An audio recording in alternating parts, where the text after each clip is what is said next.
Hello everyone, मैं हूं आपकी एजुकेटर सरन्या, आपकी चैनल गुरुमंत्र शिक्षा का ग्रंथ में। और आज हम पढ़ने वाले हैं टॉपिक लिपिड बायोकेमिस्ट्री।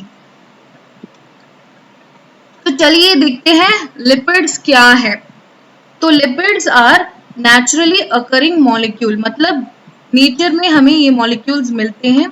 कहाँ से मिलते हैं? प्लांट से मिलते हैं, एनिमल से मिलते हैं, जो कि सॉल्युबल होते हैं नॉन पोलर सॉल्वेंट्स में। नॉन पोलर मतलब जो कि पोलर नहीं है। नॉन पोलर सॉल्वेंट्स में क्या सॉल्युबल होता है? हाइड्रोफोबिक मॉलिक्यूल ही नॉन पोलर सॉल्वेंट में सॉल्युबल होता है। तो हाइड्रोफोबिक मॉलिक्यूल्स जो कि वाटर को हेट करते हैं, वो कुछ ऐसी सॉल्यूशन या फिर सॉल्वेंट में सॉल्युबल हो सकते हैं जो पोलैरिटी नहीं रखता हो, और उस सॉल्वेंट को हम नॉन पोलर सॉल्वेंट करके कहते हैं। आपका एग्जाम्पल है बेंजीन। तो लिपिड्स देखोगे तो they are main components of biomembrane. हमारा जो सेल मेम्ब्रेन है उसमें फॉस्फोलिपिड बाइलेयर जो होता है वो लिपिड से ही बना होता है। वो हाइड्रोफोबिक भी हो सकता है या फिर एम्फीपैथिक भी हो सकता है। हाइड्रोफोबिक मतलब वाटर हेटिंग, वाटर को हेट भी कर सकता है, या फिर एम्फीपैथिक भी हो सकता है। एम्फीपैथिक मतलब उसमें हाइड्रोफोबिक भी होगा और हाइड्रोफिलिक रीजन्स भी होंगे, वही एम्फीपैथिक होता है।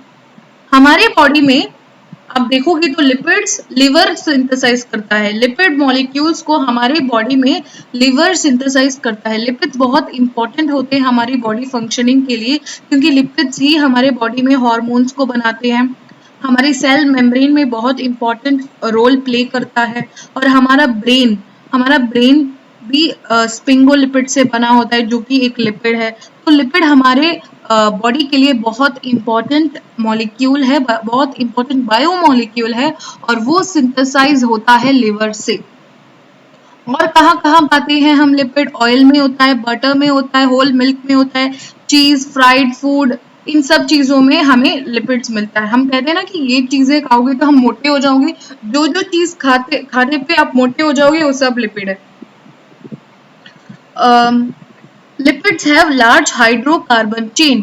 तो हमने पहले ही देखा था कि लिपिड्स नॉन पोलर सॉल्वेंट्स में सॉल्युबल होते हैं, क्योंकि वो हाइड्रोफोबिक होते हैं, वाटर हेटिंग होते हैं। और वो हाइड्रोफोबिक क्यों होते हैं? वो हाइड्रोफोबिक इसलिए होते हैं क्योंकि उनकी स्ट्रक्चर में आप देखोगे तो लार्ज हाइड्रोकार्बन चेन होता है। उनकी स्ट्रक्चर में लार्ज हाइड्रोकार्बन चेन होता है, इसलिए वो हाइड्रोफोबिक इन नेचर होते हैं। आप देखोगे तो लिपिड्स फ्री फैटी एसिड्स हो सकते हैं, ट्राई असाइल ग्लिसरॉल्स हो सकते हैं, फॉस्फोलिपिड्स हो सकते हैं, ग्लाइकोलिपिड्स हो सकते हैं, या फिर स्टीरॉइड्स भी हो सकते हैं। Properties of lipids: pure fats and oils are colourless, odourless और टेस्टलेस। इनकी प्रॉपर्टी ये है कि ये कलरलेस है, ओडोरलेस है और टेस्टलेस है। इनमें बहुत सारी एनर्जी होती है। अगर आप लिपिड को तोड़ दोगे तो उसमें से आपको बहुत सारी एटीपी मिलती है, इसलिए हम उसे एनर्जी रिच मॉलिक्यूल करके कहते हैं। इनसॉल्युबल इन वाटर होता है क्योंकि ये हाइड्रोफोबिक इन नेचर होता है। और किसमें सॉल्युबलाइज होता है? ऑर्गेनिक सॉल्वेंट्स में, नॉन पोलर सॉल्वेंट्स में ये सॉल्युबलाइज होता है, जैसे कि क्लोरोफॉर्म, एसीटोन और बेंजीन। इस पे कोई चार्ज नहीं होते। अगर हमारा जो लिपिड है, जिसे हम ट्राइग्लिसरॉल्स भी कहते हैं, वो सॉलिड हो तो उसे हम फैट कहते हैं, और लिक्विड हो तो उसे हम ऑयल्स कहते हैं। और ये फैट जो होता है, फैट्स, इसमें high proportion of saturated fatty acid होते हैं। सैचुरेटेड फैटी एसिड मतलब उस फैटी एसिड में सिर्फ सिंगल बॉन्ड ही होते हैं, ठीक है। हाई प्रपोर्शन मतलब high concentration of single bond वाला सैचुरेटेड फैटी एसिड। अगर आप लिक्विड वाला फैट को देखोगे, उसे हम ऑयल कहते हैं। लिक्विड ट्राइग्लिसरॉल्स को हम ऑयल कहते हैं, जिसपे high proportions of unsaturated fatty acids होता है। अनसैचुरेटेड फैटी एसिड्स मतलब जिसके अंदर डबल बॉन्ड कैरेक्टर होता है, डबल बॉन्ड्स उसमें हो सकते हैं। Lipids are oily, greasy and non polar molecules, और इन मॉलिक्यूल्स हमारे बॉडी में एडिपोज टिश्यू में स्टोर किया जाता है। हमारे बॉडी के अंदर एडिपोज टिश्यू होती है जिसके अंदर फैट स्टोर किए जाते हैं। Lipids are heterogeneous group of compounds जिसपे हाइड्रोकार्बन चेन बहुत लंबी होती है। लिपिड्स की ये कैरेक्टर है कि हाइड्रोकार्बन चेन्स बहुत लंबी होती है, इसीलिए वो नॉन पोलर होते हैं।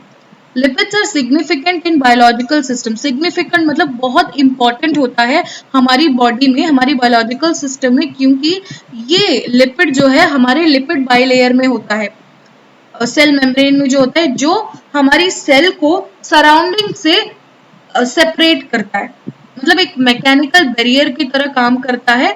हमारे सेल को उसकी सराउंडिंग में जो कोई भी एक्वस सॉल्यूशन हो या फिर एक्स्ट्रा सेल्यूलर मैट्रिक्स हो उससे अलग रखता है। अभी हम देखेंगे structure of lipids. Lipids are polymers of fatty acids. Polymer का मतलब है बहुत सारी फैटी एसिड्स लिपिड्स में होते हैं। मोनोमर मतलब एक फैटी एसिड्स, बहुत सारे फैटी एसिड्स एक दूसरे के साथ लिंक हो जाए तो उसे हम पॉलीमर करके कहते हैं। Lipids are polymers of fatty acids that has long chains, मतलब बहुत बड़ा चेन होता है हाइड्रोकार्बन का। हाइड्रोकार्बन मतलब हाइड्रोजन और कार्बन, सिर्फ बस उसके नाम में ही उसका मीनिंग है, हाइड्रोजन और कार्बन होता है hydrocarbon. Long chain of hydrocarbon होता है और इसे हम नॉन पोलर कहते हैं क्योंकि ये हाइड्रोफोबिक होता है, वाटर को हेट करता है, वाटर के साथ इंटरैक्ट नहीं करता। अब देखोगे तो लिपिड्स में पोलर ग्रुप भी होते हैं जैसे कि कार्बोक्सिलिक ग्रुप, तो इसलिए हम लिपिड को एम्फीपैथिक मॉलिक्यूल कहते हैं।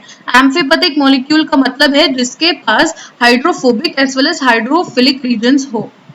अभी आप देखोगे ये एक सैचुरेटेड फैटी एसिड है जिसमें उसका जो डेफिनेशन था ना, लॉन्ग चेन ऑफ हाइड्रोकार्बन्स, ये लॉन्ग चेन ऑफ हाइड्रोकार्बन्स। अब देखोगे तो सिर्फ हाइड्रोजन और कार्बन ही है, बहुत बड़ा लार्ज चेन ऑफ हाइड्रोकार्बन्स है जो कि नॉन पोलर और हाइड्रोफोबिक होता है। और हाइड्रोफिलिक रीजन जो कि पोलर है वो है ये कार्बोक्सिलिक ग्रुप, इसीलिए हम इसे एम्फीपैथिक मॉलिक्यूल करके कहते हैं। और ये जो फैटी एसिड है इसको हम सैचुरेटेड कहते हैं क्योंकि इसके पास सिर्फ सिंगल बॉन्ड है, देखो हर जगह सिंगल बॉन्ड। तो आप इसको कैसे याद रखोगे, सैचुरेटेड स्टार्ट्स विद एस और सिंगल बॉन्ड भी स्टार्ट्स विद एस, तो S S saturated single bonds, आप इसे इस तरह याद रख सकते हैं। अनसैचुरेटेड मतलब उसका ऑपोजिट, तो उसमें डबल बॉन्ड्स होते हैं, बस इतना ही डिफरेंस है।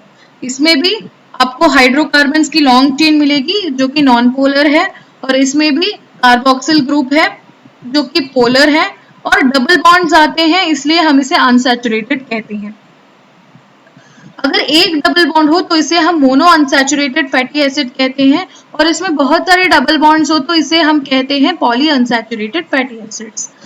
अगर हम जो फैट्स अपने डाइट में लेते हैं उसमें डॉक्टर्स हमें ये बताते हैं कि आपको पॉली अनसैचुरेटेड फैटी एसिड ज्यादा खाना चाहिए, ठीक है। जब हमारे खाने में हम खाते हैं तो पॉली अनसैचुरेटेड फैटी एसिड ज्यादा होना चाहिए, और मोनो अनसैचुरेटेड और सैचुरेटेड ये बहुत कम होना चाहिए, क्योंकि ये जो सैचुरेटेड और मोनो अनसैचुरेटेड फैटी एसिड है ये क्या करते हैं हमारी बॉडी में, जब हम इन्हें खाते हैं हमारी डाइट में लेते हैं, ये हमारे बॉडी में जाके VLDL और LDL बनाते हैं, माने लो डेंसिटी लिपोप्रोटीन और वेरी लो डेंसिटी लिपोप्रोटीन, इन सबको बनाते हैं। और ये क्या करता है, ये ट्राइग्लिसराइड में कन्वर्ट हो जाता है जो कि हमारी हार्ट डिजीज का वजह बन जाता है, कार्डियोवैस्कुलर डिजीज की वजह बन जाती है ये सैचुरेटेड और मोनो अनसैचुरेटेड फैटी एसिड। तो हमारे लिए अच्छा है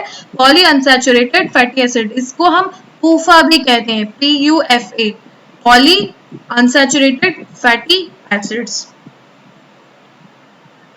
अभी हम पढ़ेंगे क्लासिफिकेशन ऑफ लिपिड्स के बारे में। आपके लिपिड सिंपल लिपिड हो सकते हैं, कंपाउंड लिपिड हो सकते हैं, या फिर डिराइव्ड लिपिड्स हो सकते हैं।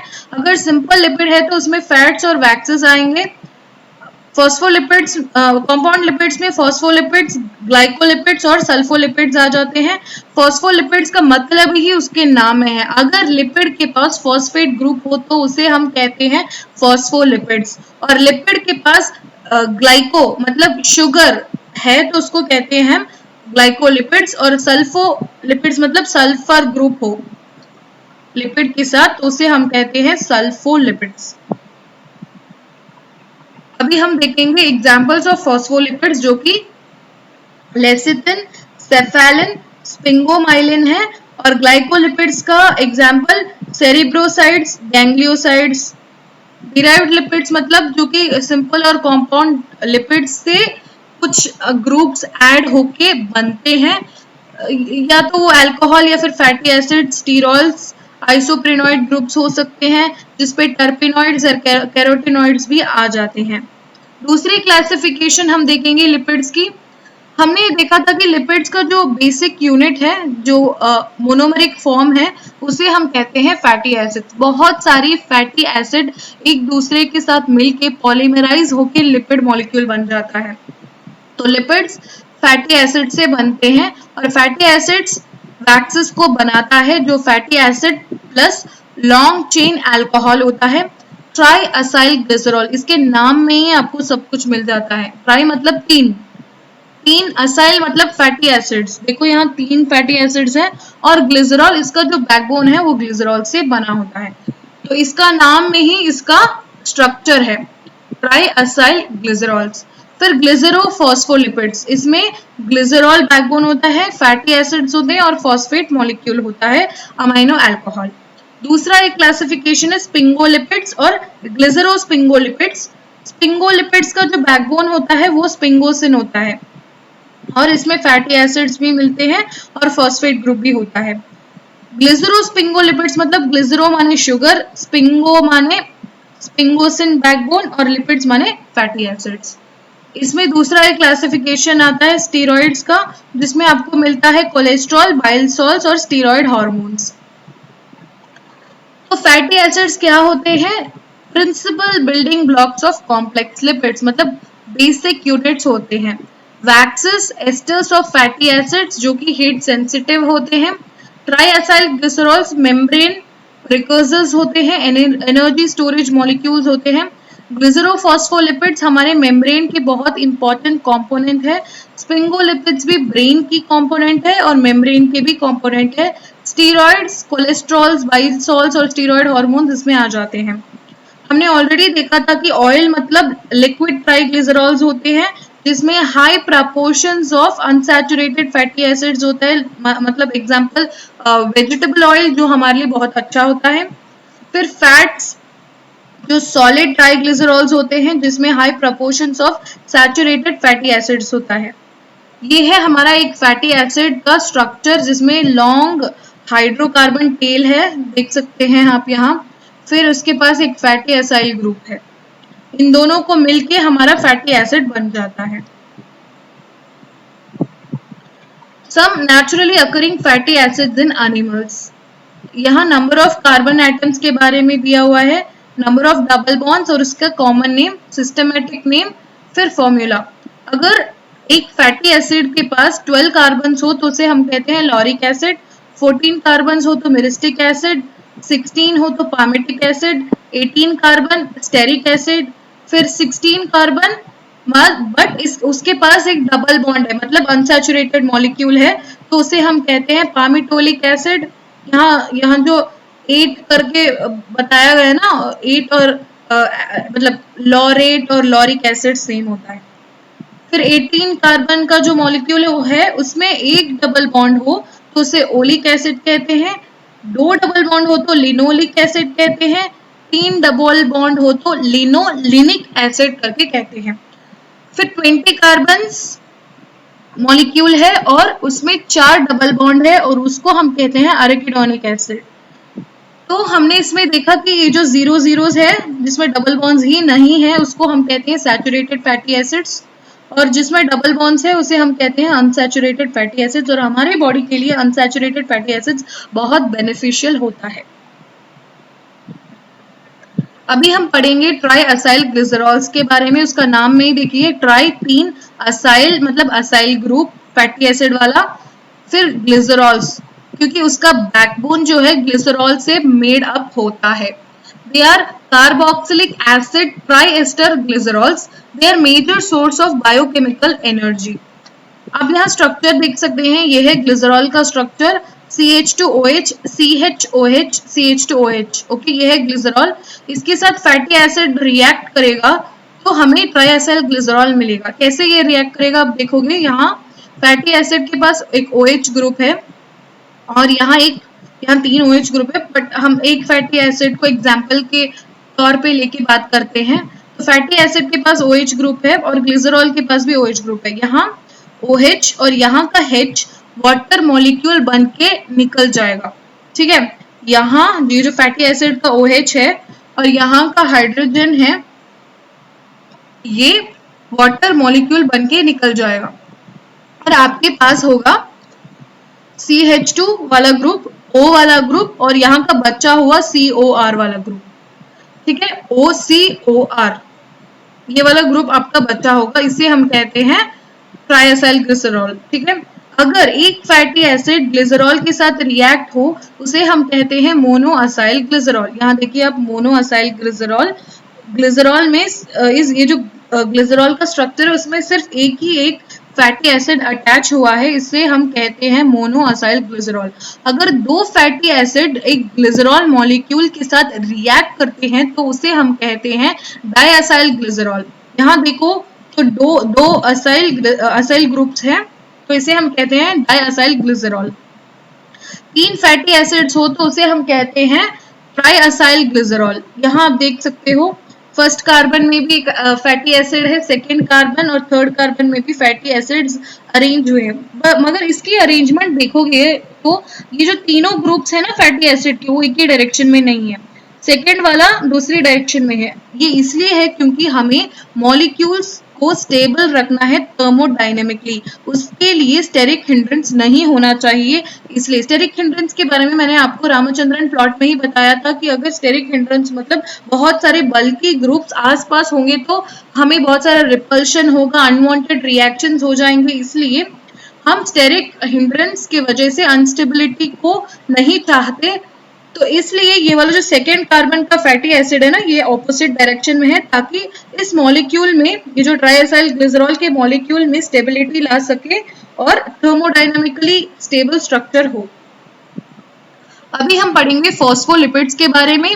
सो फॉस्फोलिपिड्स आर, इसके नाम में ही देखो ना, सब कुछ है नाम में ही, आपको सारा काम है। फॉस्फोलिपिड्स, लिपिड्स मॉलिक्यूल जिसके पास फॉस्फेट ग्रुप हो। So these are lipids containing in addition to fatty acid and alcohol, जो कि होता ही होता है, उसके साथ एक फॉस्फेट ग्रुप भी होता है। They frequently have nitrogen containing bases and other substituents. इसका जो एग्जाम्पल है ग्लिसरोफॉस्फोलिपिड्स। ग्लिसरोफॉस्फोलिपिड्स में अगर देखोगे तो उसका जो अल्कोहल मतलब उसका जो बैकबोन है ना, वो ग्लिसरॉल होता है। फॉर एग्जाम्पल ये जो मॉलिक्यूल है ना, यहाँ जो डायग्राम में आप देख सकते हो, इसका जो बैकबोन है ये ग्लिसरॉल है। अगर इसकी जगह स्पिंगोसिन हो तो उसे हम कहते हैं स्पिंगोफॉस्फोलिपिड। इसकी जो बैकबोन है ना ग्लिसरॉल की बजाय स्पिंगोसिन हो तो उसे हम कहते हैं स्पिंगोफॉस्फोलिपिड। तो ये है हमारा फॉस्फोलिपिड का स्ट्रक्चर, जिसमें 2 फैटी एसिड होते हैं और एक फैटी एसिड को हमने रिप्लेस कर दिया है फॉस्फेट ग्रुप से। एक फैटी एसिड को हमने रिप्लेस कर दिया है फॉस्फेट ग्रुप से और ये बन गया एम्फीपैथिक इन नेचर, क्योंकि फॉस्फेट जो है ना ये वाटर के साथ इंटरेक्ट कर सकता है, इसलिए इसे हम कहते हैं हाइड्रोफिलिक, ठीक है, हाइड्रोफिलिक कहते हैं। और ये जो फैटी एसिड्स होते हैं जो हाइड्रोफोबिक के नेचर होते हैं, वाटर के साथ इंटरेक्ट नहीं कर सकते हैं। यही स्ट्रक्चर, यही जो फॉस्फोलिपिड वाले स्ट्रक्चर है ना, हमारे बायोलॉजिकल मेम्ब्रेन में लिपिड बाइलेयर में पाए जाते हैं। और लिपिड बाइलेयर में आपने पढ़ा होगा कि उसके पास एक पोलर हेड और नॉन पोलर टेल होता है। हम यही देख सकते हैं, इसी में मैं बता दूंगी कि आपका पोलर हेड और नॉन पोलर टेल क्या है। पोलर का मतलब क्या है, जो वाटर के साथ इंटरेक्ट कर सकता है, जो हाइड्रोफिलिक है वो है फॉस्फेट, ये बनता है आपका पोलर हेड। और नॉन पोलर टेल आपका फैटी एसिड होता है। आपने देखा होगा कि फॉस्फोलिपिड का जो टेल होता है ना, उसपे 2 टेल्स होते हैं। वो 2 टेल्स का मतलब ये 2 फैटी एसिड है। ये जो 2 फैटी एसिड्स है ना, इसका मतलब 2 टेल्स होते हैं फॉस्फोलिपिड्स में। मैं अभी आपको स्ट्रक्चर दिखाऊंगी, मैं बस आपको बताना चाहती थी कि इसका जो हेड रीजन है जो कि हाइड्रोफिलिक है, जो पोलर है वो फॉस्फेट है, और इसका जो हाइड्रोफोबिक रीजन टेल है ना नॉन पोलर वाला, वो फैटी एसिड की वजह से होता है। Since 2 fatty acids are present, 2 tail होते हैं। तो देखिए यही है हमारा खूबसूरत लिपिड बाइलेयर का डायग्राम। इसमें आप देख सकते हो ये है पोलर हेड, ये है पोलर हेड, ये जो पर्पल कलर का है ना ये पोलर हेड है जो कि हाइड्रोफिलिक है।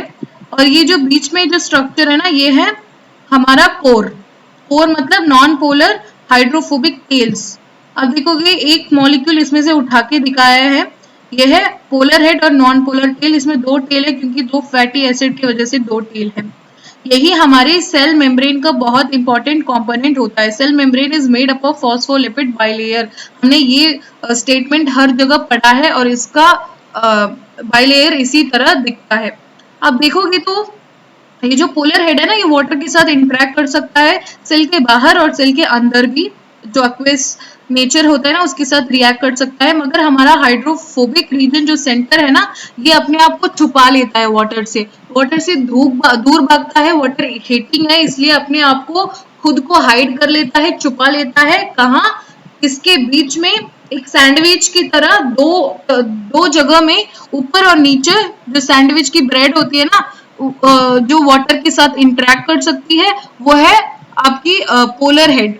जो अंदर आलू या फिर कुछ भी रख लो आप, बीच में जो पैटी होती है ना आपकी वो पोटैटो, वो है आपकी ये नॉन पोलर वाला रीजन, नॉन पोलर रीजन जो कि बीच में होता है, जो कि छुपा हुआ होता है क्योंकि वो वाटर के साथ रिएक्ट नहीं कर सकता। और लिपोसोम्स भी लिपिड बाइलेयर ही होते हैं मगर ये सिंथेटिक मॉलिक्यूल होता है जो कि हम आर्टिफिशियली बना सकते हैं क्योंकि इसकी बहुत सारी एप्लीकेशन है। One of the main important application है कि ये फार्मास्यूटिकल ड्रग्स को अपने अंदर भर सकते हैं। ये जो रीजन है ना ये एक्चुअली ये लीनियर वाला फॉस्फोलिपिड बाइलेयर है, ये स्पेरिकल वाला फॉस्फोलिपिड बाइलेयर, इसलिए इसका कुछ स्ट्रक्चर इस तरह है। बीच में जो रीजन है इसमें हम ड्रग को भर के हमारी बॉडी के अंदर डाल सकते हैं और ये टारगेट प्लेस में जाएगा और वहां इस ड्रग को रिलीज कर देगा। नेक्स्ट हम पढ़ेंगे कोलेस्ट्रॉल के बारे में। कोलेस्ट्रॉल एक स्टीरॉयड है, a member of class of lipids that all contain the same 4 ring system. इसमें 4 रिंग्स, ये जो 4 रिंग्स होते हैं ना ये कोलेस्ट्रॉल्स में होते हैं, स्टीरॉयड में होता है। Cholesterol serves two important function, एक बहुत इंपॉर्टेंट फंक्शन है इसका, ये हमारे सेल मेम्ब्रेन का कंपोनेंट है। दूसरा है कि ये प्रिकर्सर की तरह काम करता है किस चीज के लिए? स्टीरॉयड के प्रोडक्शन के लिए। Functions and properties of cholesterol. Cholesterol modulates the fluidity of mammalian cell membranes. It is a precursor. ठीक है, precursor मतलब starting material जिससे हमारे स्टीरॉयड हार्मोन्स बनते हैं। It is a sterol, has hydroxyl group at C3. यहाँ एक hydroxyl group है। इसकी जो फ्यूज्ड रिंग स्ट्रक्चर है ना, ये जो 4 रिंग स्ट्रक्चर, इसको हम इसकी वजह से कोलेस्ट्रॉल की फ्लेक्सिबिलिटी कम हो जाती है।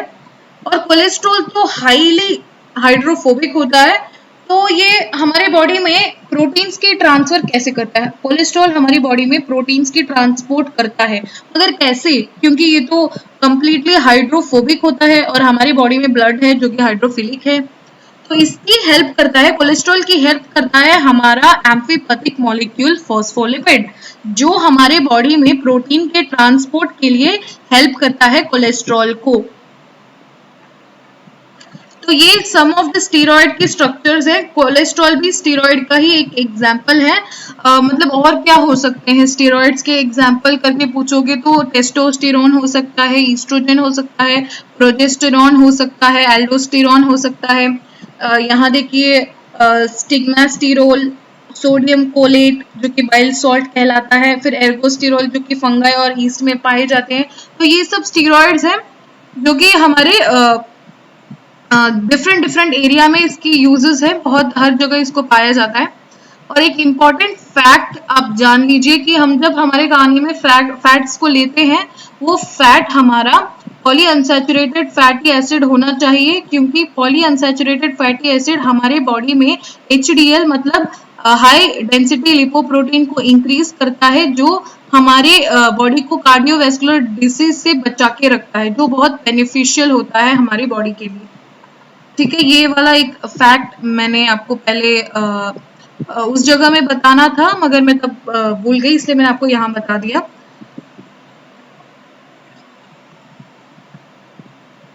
आई होप आपको आज का क्लास इंजॉयबल लगा होगा। तो कमेंट कीजिए कि आपको ये कैसे अच्छा लगा क्लास, और लाइक शेयर और subscribe to our YouTube channel Gurumantra. आप हमारे टेलीग्राम चैनल भी ज्वाइन कर सकते हैं गुरुमंत्र, जहां आपको कांस्टेंट अपडेट्स मिलते रहेंगे सारे क्लासेस की, और आपको अपडेट्स मिलता रहेगा क्विजेस के बारे में, और वहाँ बहुत सारे क्विजेस होते हैं, आप उस पर ज्वाइन कर सकते हैं, अपनी परफॉर्मेंस को थोड़ा तेज कर सकते हैं।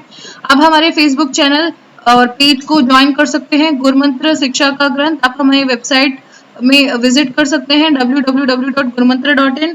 अगर आपको कोई भी क्वेरीज हो तो आप हमें मेल कर सकते हैं tanejanehaofficial@gmail.com, और आप हमें कांटेक्ट कर सकते हैं 9351280000 में।